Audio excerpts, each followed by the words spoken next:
je vais faire une partie 2 hein, sur les variations d'une suite. J'ai une suite telle que U de n égale 2n sur n-1. Donc c'est une suite définie par récurrence.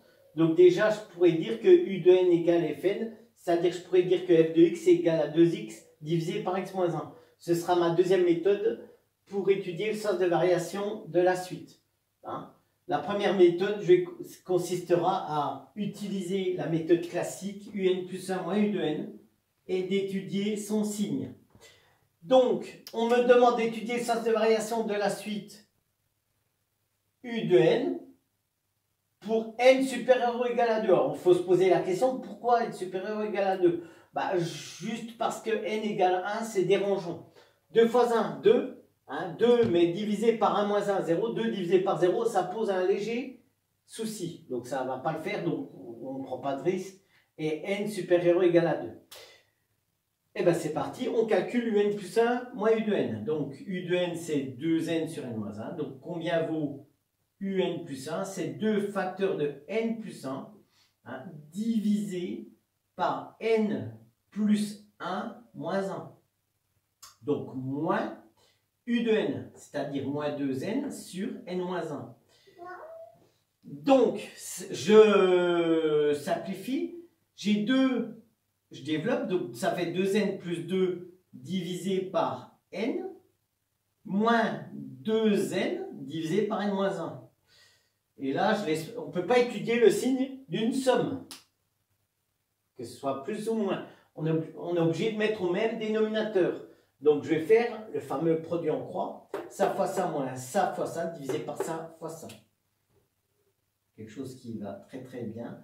2n plus 2 facteur de n moins 1. Moins, alors 2n fois n, ça fait moins 2n au carré. Divisé par n fois n moins 1. Et maintenant, je fais la double distributivité. Donc, ça fait 2n carré moins 2n. Plus 2n moins 2, moins 2n carré, divisé par n facteur de n moins 1. Ici, je simplifie. Ici, je simplifie. Il me reste quoi? Il me reste moins 2. Facteur de n, divisé par n facteur de n moins 1. Et maintenant, j'étudie le signe. Ça va être très rapide. N est un nombre supérieur ou égal à 2. Ça veut dire quoi? Que n-1, hein, c'est toujours supérieur ou égal à 1. Puisque 2 moins 1, 1. Hein, donc c'est un nombre supérieur ou égal à 1, c'est plus. N supérieur ou égal à 2, donc le plus petit nombre c'est 2, c'est plus.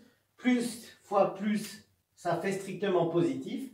Et moins 2, c'est un nombre négatif. Donc vous marquez que moins 2 est un nombre strictement négatif. Et n facteur de n moins 1, c'est un nombre strictement positif par produit de signes, enfin par quotient de signes, pour être plus précis, parce que moins divisé par plus, ça fait moins. Donc on a un plus 1 moins u de n, ça fait moins, donc c'est plus petit que 0. La suite u de n, elle est décroissante. U de n est une suite, alors pour être plus précis, strictement décroissante.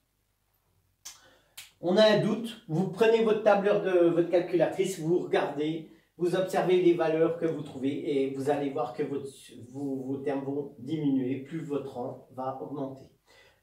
Deuxième méthode, je vais utiliser la fonction u de n égale fn. Donc ça veut dire que f de n c'est égal à 2n. F de n c'est égal à 2n sur n moins 1. C'est-à-dire que moi je veux pas n, je veux x. Donc là n. Donc pour tout x supérieur ou égal à 2, faites attention. Donc vous remplacez, donc ça fait f de x qui est égal à 2x sur x moins 1. Et là, cette fonction elle est définie et dérivable sur pour tout x différent de 1, mais on s'en fout puisque n est supérieur ou égal à 2. Donc elle est définie dérivable pour tout x supérieur ou égal à 2. Donc pour tout x supérieur ou égal à 2, ou appartenant à 2 plus infini, donc je calcule la dérivée. Donc ça c'est de la formule sur v, c'est-à-dire u'v moins uv' sur v carré. Donc c'est 2 moins, alors u'2 fois x moins 1. Donc, moins u fois v', donc 2x fois la dérivée de x moins 1, c'est 1. Donc, le tout divisé par x moins 1 au carré. Je simplifie. Ça fait 2x moins 2, moins 2x, divisé par x moins 1 au carré. Et là, j'obtiens moins 2 sur x moins 1 au carré. Et j'ai envie de dire là, c'est fait. Un carré est positif. Au dénominateur, il doit être strictement positif. Enfin là, il est strictement positif, j'ai envie de dire. Et moins 2, c'est un nombre strictement négatif, donc c'est moins. Ici, c'est plus. Donc f' de x, le signe est strictement négatif. Ça veut dire que la fonction f est strictement décroissante pour tout x appartenant à 2 plus l'infini. Si la fonction f est décroissante sur cet intervalle, la suite est aussi décroissante.